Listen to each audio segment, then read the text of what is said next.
नमस्कार दोस्तों, एक बार फिर से आपका इस चैनल पे स्वागत है। जैसा कि आप देख रहे होंगे, इस टाइम हम घाट पे बैठे हैं। हमारे साथ एक दोस्त हैं जो कि इलाहाबाद विश्वविद्यालय से पढ़े हैं, वहाँ से फाइन आर्ट्स किए हैं, MCA master of fine arts यहाँ से बनारस हिंदू यूनिवर्सिटी से किए हैं। जैसा कि आप देख पा रहे होंगे, ऐसे पोर्ट्रेट बनाते हैं और अगर आप बनवाना चाहें तो आके इनसे बनवा लेते हैं। आज इनके बारे में हम जानेंगे, थोड़ा पूछेंगे ये कैसे बनाते हैं कैसे नहीं। फिर इधर करो, तो इधर देखो। जैसे कि सर, आप अपने बारे में बताइए थोड़ा। मेरा नाम सूरज सिंह है। फ़िलहाल मैं आज पहले ही दिन यहाँ पे बैठा हूँ, तो आप यहाँ पे आज आ गए और बातचीत करना शुरू किए हैं, इसके बारे में पूछना शुरू किए हैं कि क्या कैसे बनाता हूँ। तो क्लाइंट अपने हिसाब से जो भी जैसा समझता है उस हिसाब से बनवाना चाहता है। रेट तो हम लोग के ज़्यादा से ज़्यादा रहना चाहिए, कम रेट में लोग बनाते हैं। नहीं, आप एक पोर्ट्रेट जैसे ब्लैक एंड वाइट बनवाना चाहें तो उसका रेट कितना है? जैसे ब्लैक एंड वाइट में अगर बनाऊँगा तो 500 रुपये लगते हैं। और कलर वाला? कलर वाले में 1000 रुपये लगेंगे उसमें, क्योंकि कलर वगैरह सभी कुछ जो है महंगे हो गए हैं। अच्छा, ये फाइन आर्ट्स की फील्ड में क्या मतलब क्या क्या स्कोप है? कोई स्कोप है? आप जैसे बताइए। स्कोप बहुत है इसमें। जी। अगर जैसे कोई करना चाहे तो उसको क्या आप सलाह देंगे, मतलब ठीक है लाइन की नहीं? कोई करना चाहे तो ठीक है लाइन। मैं कहता हूँ कि फ़िलहाल अगर उसको करना है तो उसके जुनून को देखते हुए उसका फैमिली किस लायक है, किस लायक नहीं है, उस हिसाब से अगर वो करना चाहता है तो ठीक है। बाकी कोर्स ये महंगा है। अगर कभी वो अप्लाइड आर्ट्स ले लेता है जिसमें डिजिटल वगैरह का काम होता रहता है, तो उसमें इकट्ठे सामान एक बार में ख़रीदना होता है, ज़्यादा रुपए लगता है एक बार में, और उसके बाद लगभग वो काम करता रहता है टाइम तक। लेकिन इसमें हर रोज़ उसको कुछ ना कुछ ख़रीदना पड़ेगा। मतलब हमेशा कलर ख़त्म होते रहेंगे, सूखते रहेंगे कलर, और कैनवास चाहिए, पेपर चाहिए। वो कुछ भी करेगा लेकिन उसको अर्निंग के लिए जो है अपना कुछ ना कुछ करना चाहिए। तो नहीं, जैसे कोई इसमें ग्रेजुएशन करता है और तो आप तो मास्टर किए, तो इसमें मतलब एवरेज या औसत कितना मतलब अर्निंग हो सकता है अगर किया जाए तो? इसमें मैं जहाँ तक जानता हूँ कि पेंटिंग लोग अगर ख़रीदें तो ख़रीदते हैं लोग, लेकिन अगर लोग ख़रीदें तो अर्निंग इसमें कम से कम हो जाना चाहिए 15 से 20 हज़ार रुपये महीने का। और अगर इससे भी बड़ी कोई पेंटिंग अगर बनानी है तो जैसे आप वॉल पेंटिंग वगैरह में है तो उसमें ज़्यादा से ज़्यादा रुपए मिल जाते हैं, लेकिन पेंट भी लगते हैं उसमें। अगर क्लाइंट पैसे देते हैं तो अच्छी अर्निंग उसमें हो जाती है वॉल पेंटिंग वगैरह में। लेकिन ऐसे इस वाले फील्ड में कहते नहीं है कि आपका बजट कितना है, क्लाइंट को बोल रहा हूँ कि आपका बजट कितना है, उससे मतलब नहीं होता है। हमें हमें हमारा रेट जो है हमारे टैलेंट के हिसाब से तय होना चाहिए। और लोग कम ज़्यादा हर एक चीज़ों में करवाते हैं, होना चाहिए, कम ज़्यादा हो जाना चाहिए। लेकिन बहुत ज़्यादा अगर हम लोग रेट घटाते हैं तो कहने का मतलब है कि जिस पढ़ाई से मैंने अभी तक जो भी जैसा भी किया है, 8-9 लाख रुपए लगभग मैं लगाया हूँ। 8-9 लाख रुपए आप कलर में वगैरह में पढ़ाई में खर्च कर दिए पढ़ाई इसमें? में bachelor of fine arts Allahabad university से 4 साल का था, और 2 साल मैंने बनारस हिंदू यूनिवर्सिटी से किया हुआ है मास्टर ऑफ फाइन आर्ट्स। और ये सब चीज़ों के बाद 8-9 लाख रुपए ख़त्म होते हैं। तो 8-9 लाख रुपए आप खर्च कर चुके हैं, तो इसमें कुछ अर्निंग वर्निंग आपको होता है कि मतलब कैसा होता है? अर्निंग वगैरह होता है अगर आप करना चाहते हैं तो। अगर आप नहीं करना चाहते हैं तो आप पढ़ाई के बारे में सोचते हो। नहीं, तो जैसे आप इसमें पोस्ट ग्रेजुएशन और प्रेस्टिजियस यूनिवर्सिटी से पढ़े हैं, इलाहाबाद विश्वविद्यालय भी माना जाता है और बनारस हिंदू यूनिवर्सिटी तो है ही। तो आगे का आपका क्या प्लान है फिर, मतलब? प्लान हमारा मत पूछिए, हमारा प्लान बहुत बड़ा है, इसीलिए आज हम पहले दिन इसमें बैठे हैं। अच्छा, आज आपका पहला दिन है यहाँ? हाँ, इसीलिए बैठे हैं कि कुछ कारण है, इसकी वजह से यहाँ पे बैठा हूँ। बाकी प्लान हर किसी का होता है बहुत दूर जाने के लिए। और नहीं, जैसे कहते हैं आपका कोई कि जूनियर ये वीडियो देखे या वो ये करना चाहे, उसको उसका इंटरेस्ट हो इसमें, तो उसको आप क्या सलाह देंगे? इसमें आना चाहिए कि नहीं आना चाहिए? इसमें क्या डिफ़िकल्टीज़ हैं? उसको बोलूँगा कि उसको आना चाहिए, लेकिन टाइम से अपना नाम भी बनाना चाहिए। टाइम से माने टाइम से। अगर उसको फैमिली उसका सपोर्ट कर रहा है तो भले से कर रहा है, लेकिन उसको अपनी औकात ज़रूर पता रहनी चाहिए बहुत सारी चीज़ों अच्छा, में। मैं मतलब बोलूँ उसका क्या इसमें इंटरेस्ट है कि नहीं है, या कर पाता है सही, कि ये कहने का सेंस है उसको आपका? करना पड़ेगा, इसलिए वो ले, या तो वो लेने के बाद ढंग से काम करे। तब वो जो इस कोर्स को चुने। नहीं तो अगर उसको यही नहीं आएगा और अचानक से कुछ भी ठीक नहीं रहा जीवन में, तो उसको सारे दिन देखने पड़ते हैं जो एक कलाकार को देखने चाहिए, एक कलाकार सच में बनने के लिए। हाँ, कलाकार को माहौल चाहिए झेलने के लिए, और झेलने के लिए जो है एक माहौल मिल जाता है, चाहे प्रकृति से, चाहे तो समाज से। इसमें जैसे कोई और आगे स्कोप है, नेट या पीएचडी वगैरह करने का स्कोप इसमें रहता है, ये सब है कि नहीं है? नेट और पीएचडी वगैरह जैसे कोई निकलते हैं। इसी लाइन में प्रोफेसर वगैरह बनना चाहे तो? हाँ, मैं बता रहा हूँ कि नेट वगैरह पीएचडी वगैरह वो करें जिनकी आर्थिक स्थिति सब सही हो। और अगर ये कोर्स में ज़्यादा से ज़्यादा आप कोशिश कीजिए, एक्टिव रहिए, बहुत ज़्यादा कोशिश कीजिए, एक्टिव रहिए, अपने स्किल को हमेशा बना के रखिए, बिगड़ने मत दीजिए पढ़ाई लिखाई के चक्कर में। क्योंकि मात्र इसमें सब लोग आते हैं तो नेट जेआरएफ या टीजीटी पीजीटी ये तमाम सारे कोर्स जो मतलब कर अभी भी चुके रहते हैं, हो? नहीं नहीं, ये करना चाहते हैं लोग, और करना चाहते हैं, अच्छी बात है। सब अपने बारे में सोचते हैं, सिक्योर लाइफ के बारे में, गवर्नमेंट जॉब, तमाम सारी चीज़ों के बारे में। लेकिन मैं कहना चाहता हूँ कि स्किल के अगर बारे में बात किया जाए तो स्किल को ज़िंदा रखना चाहिए। मैं नहीं जानता हूँ कि कब ज़रूरत पड़ेगा उसका। अगर वो सही में मास्टर ऑफ़ फाइन आर्ट्स करना है, अगर आप हमसे इस इंटरव्यू को ले रहे हैं और मैं मास्टर ऑफ़ फाइन आर्ट्स करके बैठा हूँ इन द सेंस कि यही है सीन कि काम कर रहा हूँ, और इसलिए भी कर रहा हूँ क्योंकि करना पड़ रहा है, और करता भी हूँ खुद के लिए भी। लेकिन आज अगर घाट पे बैठ के काम करना पड़ रहा है तो करना पड़ेगा किसी भी सिचुएशन में, है कुछ। नहीं, बहुत लोगों को जैसे घाट पे बैठना, मतलब बहुत लोग, क्या मैं भी खुद ऐसा हूँ, मतलब शर्म महसूस करते हैं ऐसा कुछ करने के लिए। तो जैसे इस फील्ड में कोई आ गया तो उसको क्या कहेंगे? आइए हम शर्म के बारे में थोड़ा सा जो है हल्का सा बताते हैं कि शर्म वगैरह जो है ना, परिस्थितियों के आगे नहीं समझ में आया कभी। अब तो नहीं समझ में आता है कि शर्म जैसी चीज़ें क्या होती हैं।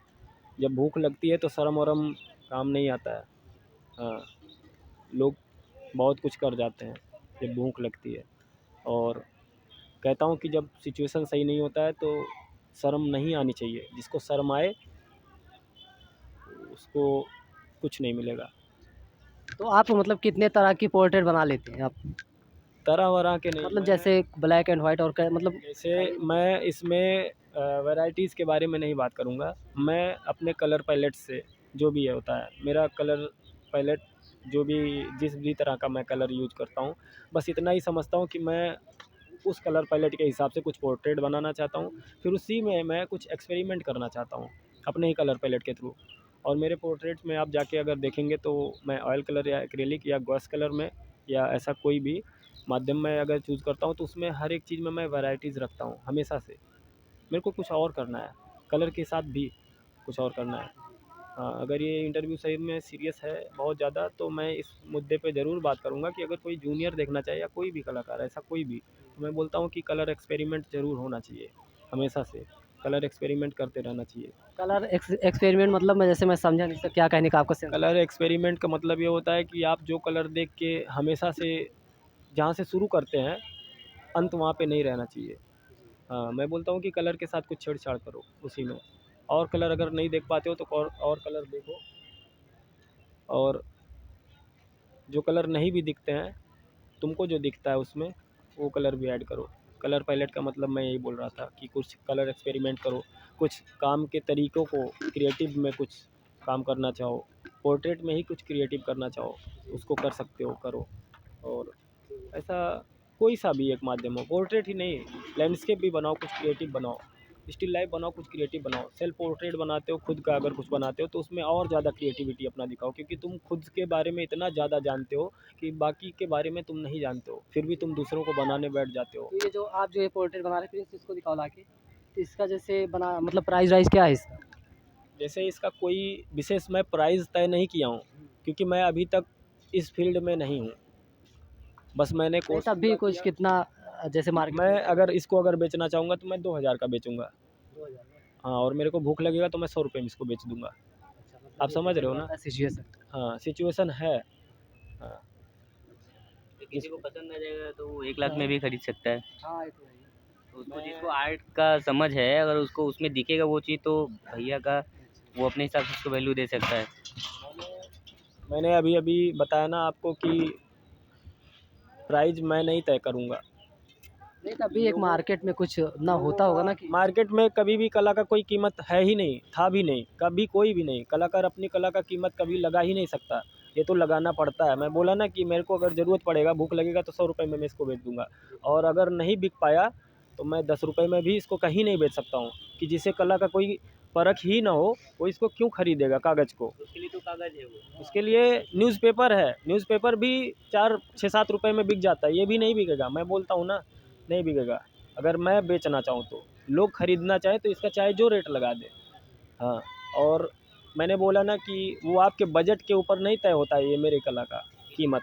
हाँ, वो मेरे टैलेंट के ऊपर, या मैंने जो भाव से बनाया है अभी, जो सोच के अच्छा ये बताइए जैसे आप बता रहे 7-8 लाख रुपए इसमें खर्च कर दिया, आप ग्रेजुएशन इसमें किया 4 साल, उसके बाद 2 साल बीएचयू से किया। मान लीजिए जो कोई गरीब पृष्ठभूमि से आता हो करने के लिए, हाँ, तो उसके बाद इसको कर लिया तो उसके बाद क्या उसका कुछ कहीं लग भी सकता है जैसे कोई, इसमें आप क्या कहेंगे? मैं अभी तक का जो इंटरव्यू पूरा दिया हूँ इनके साथ में, या जो भी आपके साथ में जो भी बताया हूँ, मैं गरीबों के लिए ही बताया हूँ। हाँ, रईसों के लिए नहीं बताया हूँ मैं। हाँ, उन्हें मैं एक ही चीज़ कहूँगा कि जब भी वो आना चाहें यहाँ पे, तो सबसे ज़्यादा अपने स्किल पे काम करें, खाए बिना ना मरे, बस इतना ही कहूँगा। या कभी कुछ दिक्कत होता है, सपोर्ट छीना जाता है, या कुछ भी ऐसा होता है, समाज में कोई दिक्कत होता है, कुछ भी ऐसा सीन होता है, तो अपने दम पे कुछ कर सकें, और शर्म लिहाज वगैरह जिसको आता है, बोल देना नहीं आएगा वो कोर्स करने। नहीं तो ये बताइए जैसे बीएचयू से आप पढ़े, बीएचयू में कॉलेज में कोई प्लेसमेंट वगैरह नहीं है किस फील्ड में? ऐसा नहीं कराता है? प्लेसमेंट वगैरह कभी नहीं होता है मास्टर ऑफ फाइन आर्ट्स में, हमारे पेंटिंग डिपार्टमेंट में। सर आपने बीएफए में पे किया है या क्या किया है सर? मैंने bachelor of fine arts Allahabad university से किया हुआ है, और मास्टर ऑफ फाइन आर्ट्स यहीं बनारस हिंदू यूनिवर्सिटी से किया हुआ है। हाँ, सर आपका काम काफ़ी अच्छा है सर, काफ़ी अच्छा देख के महसूस हो रहा है, वो फ़ील हो रहा है जो आपने किया है उसको देखने के बाद। वो सारे काम मेरे बैचलर के लगभग रहे होंगे। हाँ, मास्टर्स के मेरे कुछ काम हैं, रूम पे पड़े हैं, मैं ला नहीं सकता हूँ। फ़िलहाल बहुत भारी था, जो भी मैं आज पहला दिन है मेरा आप लेकर आया। पहली बार यहाँ पे बैठ रहे हैं सर?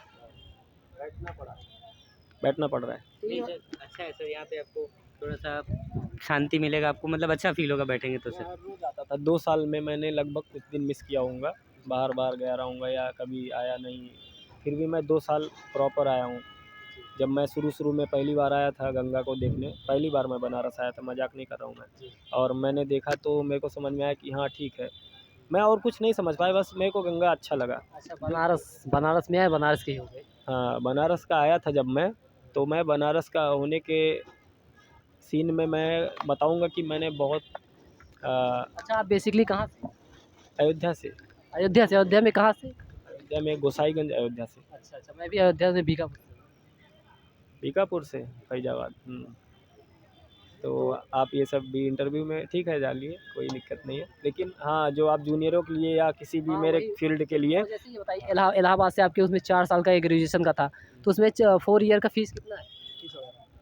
एक मान के चलिए कि 2,839 रुपए के करीब, या ऐसा ही कुछ लगता है। पर सेमेस्टर की 1 ईयर? एक सेमेस्टर का अगर मैं दोनों जोड़ के बताऊँगा तो 4,000 ऐसे ही कुछ लगता है, 1 ईयर का। 4,000 ऐसा कुछ उस टाइम पे था। अभी मैं जानता नहीं हूँ, उतना आइडिया और नहीं ये है। बीएचयू का क्या कहते हैं बीएचयू जो? का ठीक है, रेट है, सही है इसका यहाँ पे। बीएचयू में तो आपको एंट्रेंस क्वालीफाई करना रहा होगा ना पहले? नहीं वहाँ भी इंट्रेंस होता है। वहाँ भी एंट्रेंस ही था। बीएचयू का थोड़ा हार्ड होता है शायद, जहाँ तक मेरे को पता है। हार्ड था, लेकिन मैं बोलूँगा कि मेरा थ्योरी में घटिया नंबर आया था, और इस वजह से मैं इलाहाबाद से निकाल दिया गया था।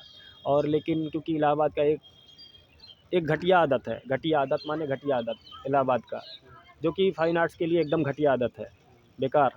मैं बोलता हूँ कि कलाकारों को कोई महत्व तो नहीं दिया गया वहाँ पे। मैं नहीं जानता हूँ कि मैं कलाकार हूँ या नहीं हूँ, लेकिन मेरे को पता है कि मैं कलाकार हूँ, लेकिन इलाहाबाद को नहीं पता था। और वो बोलता है कि आप थ्योरी पास किए तो आप कलाकार हो, मतलब आप मास्टर ऑफ फाइन आर्ट्स करने लायक हो। और वहाँ पे मेरे कम नंबर आया था।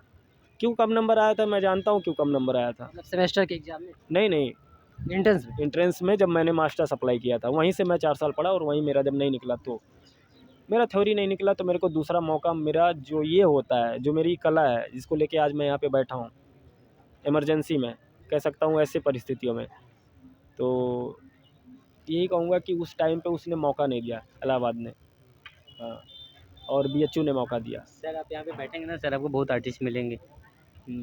जो आपके काम को समझेंगे। बनारस तो है ही वैसी जगह। और बीएचयू ने जब मौका दिया तो बीएचयू का इंटरव्यू मैंने फेस किया। बीएचयू में अच्छे अच्छे टीचर हैं, वो इंटरव्यू में बैठे थे, ललित सर, महेश अच्छा, तो सर। यहाँ एडमिशन कैसे होता है? इंटरव्यू वगैरह कैसे होता है कि इंटर्न से नहीं होता? इंटरव्यू और पोर्टफोलियो के बेस पे होगा। मैं कह सकता हूँ कि कुछ मेरे ज़्यादा अच्छे काम हैं या नहीं थे, लेकिन ये इतने काम थे जब मैं अपना इंटरव्यू निकाला था, और आज मैं दोबारा अपना यही काम वापस घाट पे लेके बैठा हूँ। अच्छा, इसमें क्या कहते हैं, पीजी का जो बताया बीएफए में, मतलब इसमें कितना सीट है बीएचयू?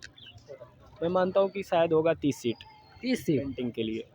बाकी इसमें कई डिपार्टमेंट है ना, डिपार्टमेंट मतलब जैसे कह सकते हैं कि फैकल्टी जो विजुअल आर्ट्स का है, इसमें कहते हैं पेंटिंग डिपार्टमेंट है, म्यूरल का है, उसमें क्रिएटिव पेंटिंग से रहा हूँ मैं, और वहाँ पे और है अप्लाइड आर्ट्स भी।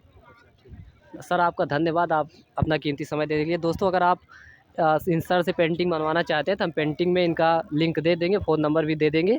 आप उससे यहाँ ऑर्डर कर सकते हैं। जैसे पेंटिंग आप देख रहे हैं, उधर दिखा दो प्रिंस भाई, पेंटिंग दिखा दो, ऐसे आप बनवा सकते हैं इनसे आके। धन्यवाद दोस्तों, जैसे कि आप देख रहे होंगे। आप अपना नंबर दे दीजिए।